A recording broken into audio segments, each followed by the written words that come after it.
Hey mga Jai! Andito na naman ako ulit para mag-vlog. Para din naman may mapapanood kayo. So for today's video nga mga Jai, ay pupunta nga tayo dun sa tinuturo-turo ng taong to.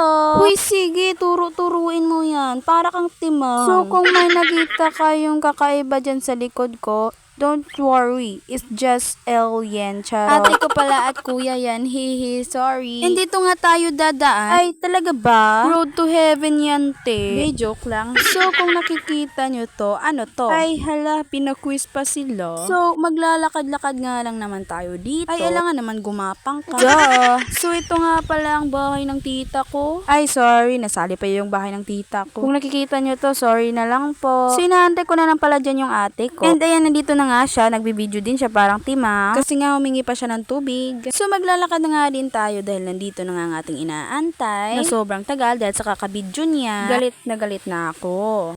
Marig, paano hindi ka magagalit ay sobrang tagal niya? Actually, nakapunta na din ako dati dito. Kaso nga lang busy kasi nag-aaral. Bata pa kasi naman kami noon. Pumupunta kami dito dahil naglalaro kami ng pinsan ko noon. Wala kasi akong ibang kalaro noon kasi ako lang yung bata. Alangan naman yung ate ko yung maglalaro ay laki na ni ate. Daya ko rin sa kanila kuya dahil sila ay lalaki. Gusto ko talaga babae ang kalaro ko. Paano ba naman gusto ko yung Barbie.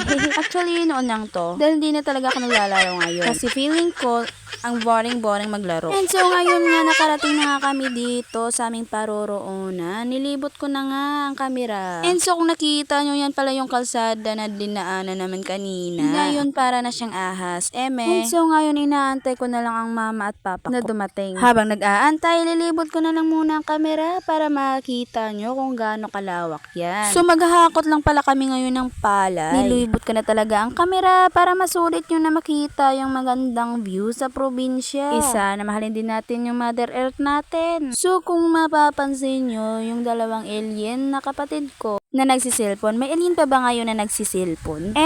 So nagdadalawang isip nga ako kung lulusob na ba ako or mag-i-stay muna. Kasi sobrang init niyan, te. Matigas ang ulo natin. Lumusob na nga ako. Enjoy lang sa init, te. Kasi tingnan natin mamaya pagkatapos mo dyan. Kung kamo-kamo na ba yung kaldero namin. Magsi-shoutout nga lang pala ako sa anino ko. Napagod na nga ako niyan dahil sa kalalakad. Sino ba naman ang hindi mapapagod sa ganyan kalayo? So, kung nakita nyo, yung kuya ko ay nagsimula na nga sa pagbubuhat. Bibilisan ko na nga lang para makatulong ako. Napakasakit na pala ng paa ko dyan sa kakalakad.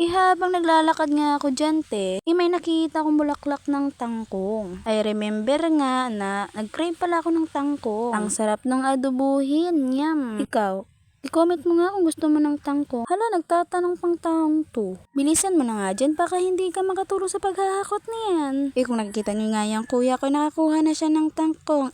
Palay. Nag-crave nga lang ng tangkong, ganyan ka na. Natagalan pa nga ako sa pagbuhat dahil nag-video pa ako. Pagkatapos nga namin magbuhat, sinano na nila ate. Hindi ko nga alam kung ang Tagalog dyan, basta dito sa amin, giok yan. Kailangan mo lang sumayaw-sayaw at gumiling-giling ng kaunti. And ngayon, babalik na nga pala kami doon dahil kukuha pa kami ng palay dahil nga nagkulang. So, ang init pa nga ng sikat ng araw dahil alas 11 pa ng tanghali. Nakakapagod talaga basta voice over, no? Dahil double edit ka pa niyan. Kayo, naka-edit na ba kayo gamit yung voice over? Guys, lagyan ko muna to ng music ha kasi kapagod na. Wala na akong maisip na isasabi pa sa inyo. Basta yan na yan. And so, nagpa-video nga ako kay kuya na kung paano bumuhat ng palay. So, ito nga lang ang gawin nyo. Kumuha kayo ng maliit at ilagay nyo dyan sa sako na dinadala nyo. Kapagod nga rin kasi ang bigat din ng mga palay. Ano ba sa akala mo? Ha? Sobrang gaan lang ng palay? Joke lang. I-comment mo nga dyan kung nakatesting ka na ng bumuhat ng palay and kung ano yung pakiramdam. So, binidyohan ko na rin pala yung ate ko na nagpo-posing. Kala mo naman kung sinong maganda. Charot. And nakakita nga pala kami ng itlog ng ibon na lumilipad.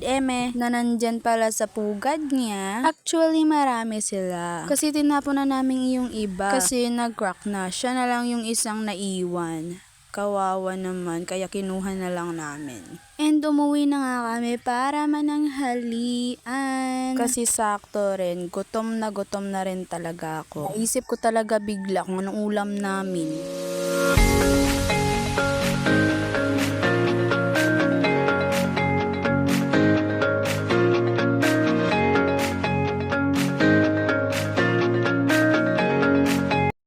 So, bye guys! Nakarating na nga kami dito sa bahay. And wait, don't forget to subscribe and click the notification bell below para lagi kang updated sa aking video. At teka lang, kita nyo naman siguro kung gaano ka-haggard ang taong to. O, diba? Yung mga force ko, grabe, lumalabas na sila. O, tingnan nyo, ang dami. O. Ay, hala, parang sobrang importante ng sasabihin ko. Ito lang pala. Kaya lagi nating tandaan na kung walang magsasaka, wala tayong makakain ngayon. Kaya lagi natin silang pasasalamatan. At dito nagtatapos. Bye!